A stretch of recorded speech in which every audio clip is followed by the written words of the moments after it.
Back on golf today with the biggest story in the game surrounding Taylor Gooch, Hudson Swafford, and Matt Jones, who are seeking to circumvent their suspensions for playing in Saudi-backed LIV Golf events and participate in the upcoming FedEx Cup playoffs. The response to last week's antitrust lawsuit was filed in U.S. District Court for California's Northern District on Monday, with a hearing for the temporary restraining order scheduled today in San Jose at 4 p.m. Eastern Time. Let's head down to Memphis, Tennessee. We find our own Todd Lewis. T-Lou, what are the players saying on the course regarding the TRO hearing? Well, I can tell you, Damon, it has really ramped up over the last few weeks. And back when LIV Golf was announced and their schedule was announced and ultimately their first tournament was held in the UK, players that were loyal to the PGA Tour said, we'll watch. They've made their choice. But once the rumors started circulating out here on the PGA Tour that LIV Golf players were going to sue to play on the PGA Tour, their antennas popped up. And once that suit was filed last week, anger and frustration is predominantly the emotion that's running around the PGA Tour, especially here in Memphis with that hearing today. A lot of players I asked to come on camera and talk about the issue. Many of them said no, and here's why. Players that have given their opinion prior to the lawsuit being filed last week found their quotes actually in the lawsuit. So players, a majority of them, are deciding, hey, I'm just going to watch and see how this plays out. But I did catch up with a couple of veterans today who've been out here on the PGA Tour for a long, long time, and they were very happy to give their opinion. Well, clearly it's going to be looked at pretty intently by on the global stage. I think most of us out here are pretty firm in how we feel about it and feel that they made their decision to go elsewhere, and that's where they wanted to play, then that's where they should go play. If a court decides they want to come back here, or they're allowed to come back here, I guess there's not much that the tour will be able to do in that instance. But as far as I'm concerned, they're not welcome out here from our end. But is there much we can do? No, but there'll definitely be some players and some caddies who go up to them and ask them, what are you doing here? Has that sentiment for the players that have been loyal to the PGA Tour, have you seen that attitude that you talked about rise over the last few weeks, especially since the lawsuits come out? I mean, absolutely, because what this lawsuit is it's a lawsuit against the players of the PGA Tour. You know, they're suing us, and they made their decision. It was very clear from the beginning. You know, out here on tour, you have to play 15 events, you have to submit to drug testing, and you have to ask for releases to go to other tournaments. Our group, media rights as a group, have a value to it, and that's what we sell to sponsors and to the global economic forum, and that's what creates our value. And all of a sudden you start fracturing that, we take it personally. If those three players, Matt Jones, Hudson Swafford, and Taylor Gooch, are allowed to play in the FedEx Cup playoffs, give me a sense of what the atmosphere will be like between you guys and those three on the range and in the locker room.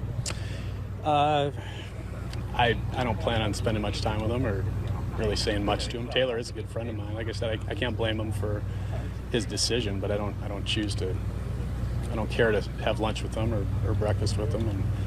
And like I said, I don't feel they should be out here. You know, you make your choice. You made a choice. You go play another tour. That's fine. No problem with that, personally. But now that there's a lawsuit, you know, that's you want your cake and eat it too, and I don't agree with that. Probably going to be a pretty icy Thursday morning, if I had to guess, if those guys can play, and rightly so. I don't agree with it, but it's not up to me. Yeah, friendships are being tested out here on the PGA Tour. You heard Kevin Streelman say he's friendly with Taylor Gooch, and Max Homa is a really good friend with Taylor Gooch. You know, there may be friction there. Hudson Swafford lives on Sea Island. He's got a lot of buddies that live around there that play on the PGA Tour. So there is definitely some conflict out here on the PGA Tour between LIV players and the Tour players once that lawsuit came about. You may ask, why are Taylor Gooch, Hudson Swafford, and Matt Jones wanting to sue to play in the FedEx Cup playoffs? Well, they feel like they've earned the right to try to tap into that $75 million bonus pool. But one other motivation may be the fact that they want to get a chance to get to the Tour Championship. If you make it to the Tour Championship, then you are exempt to play in 3 of the 4 major championships next year. So that may be a motivational force as well, guys. Oh, the attitudes are definitely hardening out there. Now, you've been talking to some other legal analysts about this lawsuit, the TRO case that's going on today. What are they saying to you? But it's an interesting case. There is a feeling that the judge today, because this case against the PGA Tour by the LIV players is so complex, that they will automatically get a TRO, a temporary restraining order, to play out here. The judge will say, go ahead, we'll work through the weeds of this lawsuit later down the road.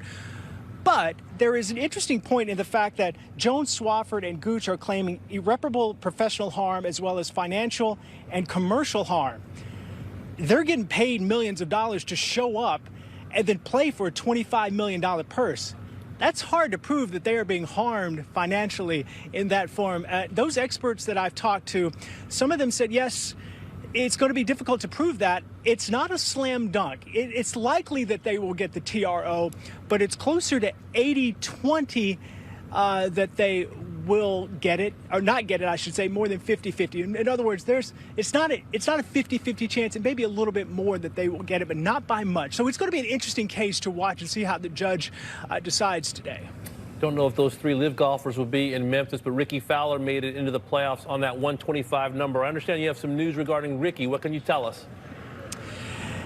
Yeah, it's a bit of interesting news in regards to Rickie entering the FedEx Cup playoffs. He and his longtime caddy, Joe Skovron, who has been on the back for Rickie Fowler ever since Rickie has been a professional out here on the PGA Tour, have parted ways. They have been together for quite a long time.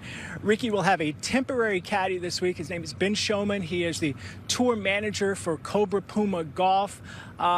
Hadn't had a chance to talk to Rickie yet. He's out here working on his game, but we will talk to him. This is more than just a professional relationship that has separated. These guys are friends and have been friends and probably will be friends for a long time down the road, but sometimes that happens out here on the PGA Tour. Either a player says goodbye to a caddy, or sometimes a caddy says goodbye to a player, just to change things up a bit.